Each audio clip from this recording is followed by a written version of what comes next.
Bismillahirrahmanirrahim. Assalamualaikum warahmatullahi wabarakatuh. Kembali lagi bersama saya Nurrahman Nasir yang kali ini akan mempresentasikan hasil karya tulis ilmiah saya dengan judul Fun Reading Activity. Nah, Fun Reading Activity atau kegiatan membaca yang menyenangkan ini ditujukan kepada guru atau tenaga pendidik lainnya. Kenapa? Karena Fun Reading Activity ini bertujuan agar pembaca dapat mengetahui kegiatan-kegiatan yang terdapat dalam proses membaca, sehingga guru atau tenaga pendidik dapat mengaplikasikan kegiatan tersebut, sehingga membuat kegiatan membaca tidak lagi membosankan tetapi menyenangkan. Nah, teman-teman, sudahkah Anda membaca hari ini? Nah, saya yakin teman-teman sekalian telah membaca hari ini, bukan hanya dalam bentuk buku tetapi dalam bentuk digital seperti melalui sosial media. Nah, langsung saja kita memasuki penjelasan mengenai Fun Reading Activity. Nah, untuk melakukan proses membaca yang menyenangkan terdapat 4 kegiatan, yaitu membaca secara lantang, membaca secara bersama, membaca berpasangan, dan juga membaca mandiri. Nah, keempat ini merupakan kegiatan membaca yang dapat dilakukan. Nah, selanjutnya kita harus memahami apa-apa saja pengertian dari keempat kegiatan membaca tersebut. Nah, yang pertama kegiatan membaca lantang. Kegiatan membaca lantang ini merupakan metode memberikan pengalaman pramembaca kepada anak-anak. Jadi, walaupun belum saatnya anak-anak membaca dan menulis, ia harus tetap diberikan pengalaman. Dia harus diberikan pengenalan bahan bacaan, khususnya dalam bentuk buku. Nah, kegiatan selanjutnya yaitu membaca bersama. Membaca bersama ini dapat dilakukan pada anak usia kelas 1 sampai kelas 3 SD, di mana guru dapat memberikan sebuah buku bacaan, kemudian mereka akan melakukan proses membaca bersama di dalam kelas. Nah, yang ketiga yaitu membaca berpasangan, di mana proses kegiatan membaca berpasangan ini memerlukan 2 orang siswa atau anak. Nah, dalam proses membaca berpasangan dapat berupa membaca percakapan ataupun membaca sebuah cerita dengan membagi per kalimat kepada anak-anak tersebut. Nah, yang terakhir yaitu membaca mandiri. Membaca mandiri ini merupakan kegiatan membaca sendiri-sendiri. Kegiatan ini dapat memicu anak dalam meningkatkan bahan bacaannya. Sejauh apa ia dapat memahami apa yang ia baca dan sebanyak apa ia dapat menghabiskan bacaan dan selama apa ia dapat menghabiskan satu bahan bacaan. Nah, teman-teman, sebelum kita melakukan kegiatan membaca, alangkah baiknya kita melakukan pemanasan terlebih dahulu. Nah, di sini saya akan memberikan contoh beberapa pemanasan yang dapat dilakukan sebelum kita membaca.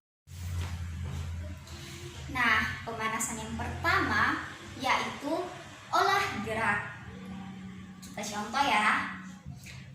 Dalam cerita kita harus berlari, lari atau berjalan. kedua, yaitu ekspresi wajah. Ekspresi wajah marah, ekspresi wajah sedih,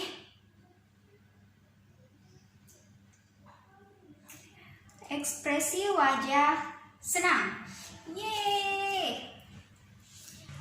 Senam muka, senam muka.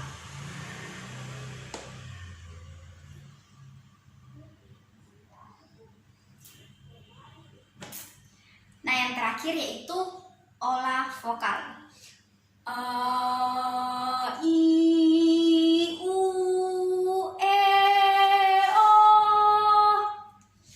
Nah, itulah tadi beberapa proses pemanasan sebelum kita membaca. Nah, teman-teman, sebelum membaca, mari kita nyanyi dulu yuk. Nah, di sini saya akan membagi vokal dalam beberapa jenis suara. Yang pertama itu suara ayah, suara anak-anak, suara kakek atau nenek, dan juga suara saya sendiri. Nah, mari kita bernyanyi. Di sini senang, di sana senang, di mana-mana hatiku senang. Di sini senang, di sana senang, di mana-mana hatiku senang.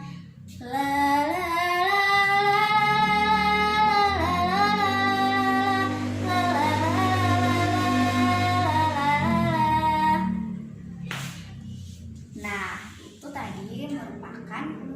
vokal yang dapat kita lakukan dalam proses membaca. Karena dalam bacaan, agar anak-anak dapat merasa senang dan gembira, ia harus diberikan berbagai ragam yang dapat membuat ia menjadi lebih fokus dalam membaca. Nah, sebelum membaca, ada baiknya kita menanyakan beberapa hal kepada anak mengenai apa yang tampil pada sampul buku yang akan ia baca. Itu akan membuat anak menjadi memikirkan dan membuka wawasannya mengenai gambaran apa yang akan ia dapatkan setelah membaca buku tersebut. Nah, kemudian kita memperkenalkan buku tersebut. Siapa penulisnya, apa judulnya, dan bagaimana isi ceritanya. Nah, kemudian yang ketiga yaitu memperkenalkan 1 sampai 3 kata baru. Nah, dan yang terakhir yaitu mengajukan pertanyaan mengenai apa yang telah ia dapatkan setelah kita membacakan bacaan teks tersebut. Nah, sekarang kita mulai membaca ya. Berikut contoh membaca yang menyenangkan yang dapat saya berikan. Cerita Rakyat Indonesia berjudul Kelinci yang Selalu Panik. Pada suatu petang, sedang ada keributan di rumah kelinci. Kelinci panik karena persediaan wortelnya semakin sedikit. Sebenarnya wortel itu masih cukup untuk makan pada malam hari. Akan tetapi tetap saja kelinci merasa panik. Aku harus bagaimana? Aku harus segera mencari wortel agar aku tak kehabisan makan, ucap kelinci pada dirinya sendiri. Tanpa pikir panjang, kelinci langsung mengambil embernya untuk membawa wortelnya. Padahal hari sudah beranjak malam. Apalagi jarak antara rumah kelinci dengan kebunnya itu sangat jauh. Aku harus lewat mana? Sudahlah. Yang penting aku dapat cepat sampai ke kebun, gumam kelinci. Di jalan, kelinci pun bertemu dengan burung hantu. "Hendak pergi kemana kamu kelinci malam-malam?" tanya burung hantu. "Aku mau mengambil wortel di kebun. Persediaan makananku tinggal sedikit. Bisa-bisa besok aku tidak makan," jelas kelinci. "Tapi wortelmu masih cukup kan untuk makan malam ini?" tanya burung hantu. "Kalau untuk malam ini masih cukup," balas kelinci. "Lebih baik kamu mengambil wortel besok saja. Para petani tengah berjaga-jaga di kebun mereka, karena baru saja ada pencurian besar-besaran pada kebun wortel mereka. Jika kau salah masuk, kau akan celaka," saran burung hantu. "Aduh, bagaimana ini? Bisa-bisa aku tidak memperoleh wortel. Aku sungguh membutuhkan wortel itu," ucap kelinci semakin panik. Kebutuhan makanan kelinci membuat kelinci tak menghiraukan perkataan burung hantu. Ia kembali melanjutkan perjalanannya. Sekarang tibalah kelinci di kebun yang sangat luas.